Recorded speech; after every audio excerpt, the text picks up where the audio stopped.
Hello and welcome to mastering English. आजको भिडियोमा हामी डिस्कस गर्नेछौँ डेली लाइफमा युज हुने 100वटा वर्ड्सहरू र तिनीहरूको एन्टोनिम भनेको तिनीहरूको विपरीतार्थक शब्दहरू। फर इक्जाम्पल हामीले कभर गर्ने केही वर्डहरू छन् भाइब्रेन्ट, फर्चुनेट, रोबस्ट, खसस, स्टेडी, बाउन्टिफुल, खङ्कर एटिसी। सो हाम्रो पहिलो वर्ड छ आजको ह्याप्पी। ह्याप्पी भनेको खुसी, ह्याप्पी। अनि यसको एन्टोनिम्स छन् दुईवटा, sad and unhappy. Sad and unhappy. Hot भनेको तातो and antonyms are cold and cool. Cold र कुल। नेक्स्ट इज बिग भनेको ठुलो। Antonyms are small and little. Small and little. त्यस्तै फास्ट भनेको छिटो। Antonyms are slow and leisurely. Slow and leisurely. Light भनेको एउटा उज्यालो पनि हुन्छ, अर्को हलुङ्गो पनि हुन्छ। And antonyms are heavy and dark. Heavy and dark. Easy भनेको सजिलो। एन्टोनिम्स are difficult and hard. Difficult and hard. Rich भनेको धनी अनि यसको अपोजिट वर्ड्स आर पुअर र इम्पावरिस्ड। पुअर र इम्पावरिस्ड। स्ट्रङ भनेको बलियो and then antonyms are weak and fragile. Weak and fragile. Brave भनेको Bahadur and then antonyms are cowardly र fearful. Cowardly र fearful. Open भनेको खुला and antonyms are closed and shut. Closed and shut. True भनेको सत्य, साँचो and then antonyms are false र untrue. False and untrue. Full भनेको भरिएको and then antonyms are empty. Empty र vacant. Empty र vacant. Old भनेको पुरानो and then antonyms are young र new. Young and new. Sharp भनेको तिखो र ब्रिलियन्ट, क्लेभर पनि हुन्छ। शार्प माइन्ड भनेको क्लेभर हुन्छ। त्यो सेन्समा यसको अपोजिट आर डल र blunt. Dull and blunt. Bright भनेको उज्यालो and then antonym are dull and dim. Dull and dim. Clean भनेको सफा। Antonyms are dirty and filthy. Dirty and filthy. Begin भनेको सुरु गर्नु and then antonyms are end र finish. End र finish. Include भनेको समावेश गर्नु.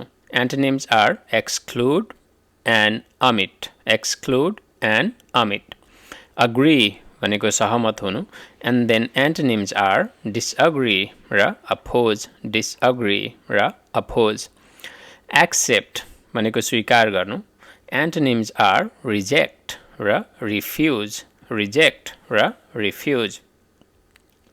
Calm भनेको शान्त and then antonyms are agitated र disturbed. Agitated र disturbed. Build भनेको बनाउनु. Antonyms are destroy र demolish. Destroy र demolish. Advance भनेको प्रगति गर्नु. Antonyms are retreat र regress. Retreat र regress. Laugh भनेको हाँस्नु. Antonyms are cry and weep. Cry and weep. Increase भनेको वृद्धि गर्नु. Antonyms are decrease and reduce. Decrease and reduce. Love भनेको माया गर्नु. Antonyms are hate and detest. Hate and detest. Win भनेको जित्नु. Antonyms are lose and surrender. Lose and surrender. Start भनेको सुरु गर्नु. Antonyms are stop and halt. Stop and halt.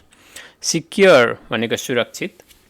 Antonyms are unsafe and risky. Unsafe and risky. Joyful भनेको खुसी.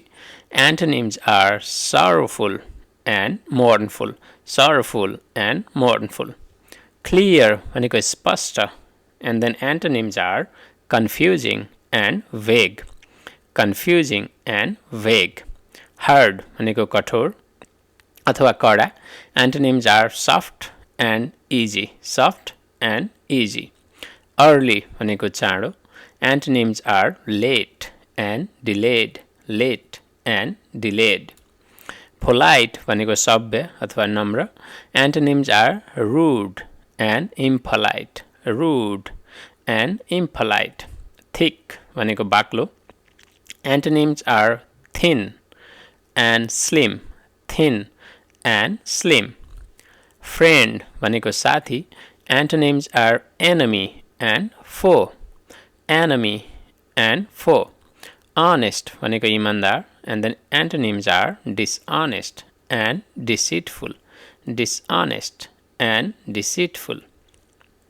Brilliant भनेको उज्जवल. Antonyms are dull and dim. Dull and dim. Sharp भनेको तीखो. Antonyms are blunt and dull. Blunt and dull. Cheap भनेको सस्तो. And then antonyms are expensive and costly. Expensive and costly. Alive भनेको जीवित. And then antonyms are dead and lifeless. Dead and lifeless. Next is urban. Urban भनेको सहरी. And then antonyms are rural and countryside. Rural and countryside. Present भनेको वर्तमान. Antonyms are absent and missing. Present भनेको उपस्थित हुनु. And then antonyms are absent and missing. Forgive भनेको माफ गर्नु. And then antonyms are blame and condemn. Blame and condemn. Expand भनेको विस्तार गर्नु. And then its antonyms are contract and shrink. Contract and shrink. Appear भनेको देखिनु. And its antonyms are disappear and vanish. Disappear and vanish. Agree भनेको सहमत हुनु. And then antonyms are disagree and refuse. Disagree and refuse. Truth भनेको सत्य. And then antonyms are lie and falsehood. Lie and falsehood. Victory भनेको विजय. And then antonyms are defeat and loss. Defeat and loss. Curious भनेको जिज्ञासु. And antonyms are indifferent and apathetic. Indifferent and apathetic. Flexible भनेको लचिलो. And then antonyms are stiff and rigid. Stiff and rigid. Connect भनेको जोड्नु. And then antonyms are disconnect and separate. Disconnect and separate. Forgiving भनेको क्षमाशील. Antonyms are unforgiving and vindictive. Unforgiving and vindictive. Strength भनेको शक्ति अथवा बल. And then antonyms are weakness and fragility. Weakness and fragility. Legal भनेको कानुनी. And then antonyms are illegal and unlawful. Illegal and unlawful. Include भनेको समावेश गर्नु. Antonyms are exclude and omit. External भनेको बाह्य. And then its antonyms are internal and inside. Internal and inside. Success भनेको सफलता. And then antonyms are failure and defeat. Failure and defeat. Respect भनेको आदर. And then antonyms are disrespect and insult. Disrespect and insult. Demand भनेको माग. And then antonyms are supply and provide. Supply and provide. Demand भनेको माग गर्नु. And then antonyms are supply and provide. Precise भनेको सटीक. And then antonyms are imprecise and inexact. Imprecise and inexact. Create भनेको सिर्जना गर्नु. Antonyms are destroy and demolish. Destroy and demolish. Lead भनेको नेतृत्व गर्नु. Antonyms are follow and trail. Follow and trail.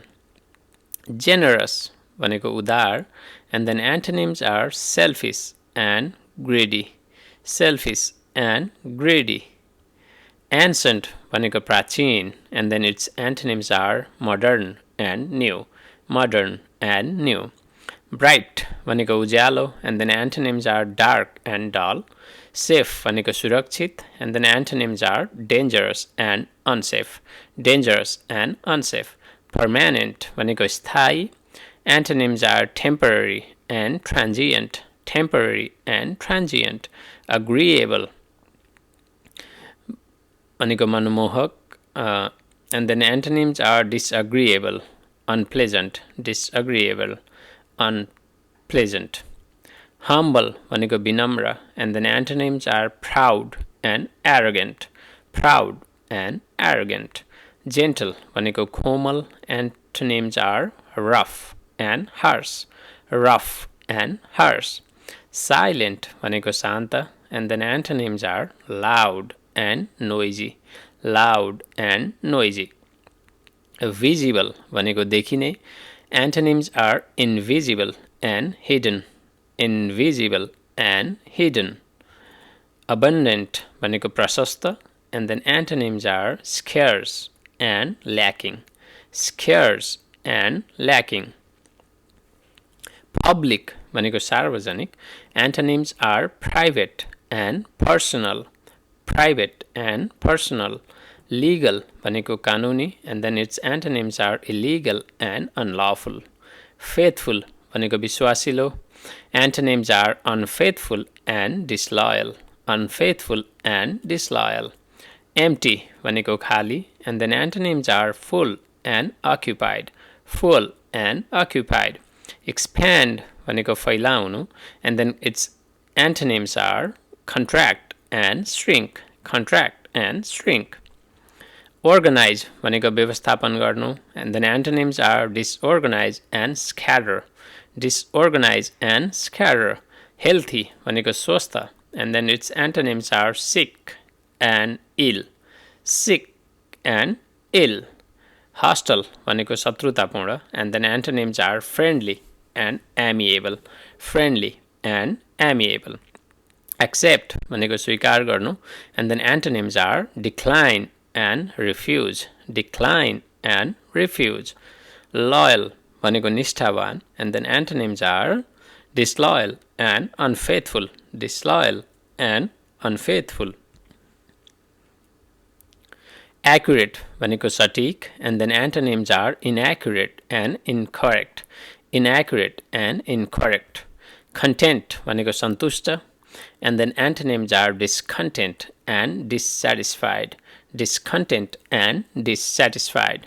Lucky भनेको भाग्यमानी, and then antonyms are unlucky and unfortunate, unlucky and unfortunate. Certain भनेको निश्चित, and then antonyms are uncertain and doubtful, uncertain and doubtful. Intelligent भनेको बुद्धिमान, and then antonyms are stupid and ignorant, stupid and ignorant. Increase भनेको वृद्धि गर्नु, and then antonyms are decrease and lessen, decrease and lessen. Narrow भनेको साँघुरो, and then antonyms are wide and broad, wide and broad. Permanent भनेको स्थायी, and then antonyms are temporary and momentary, temporary and momentary. Excited भनेको उत्साहित, and then its antonyms are bored and uninterested, bored and uninterested. Forgive भनेको माफ गर्नु, and its antonyms are blame and condemn, blame and condemn.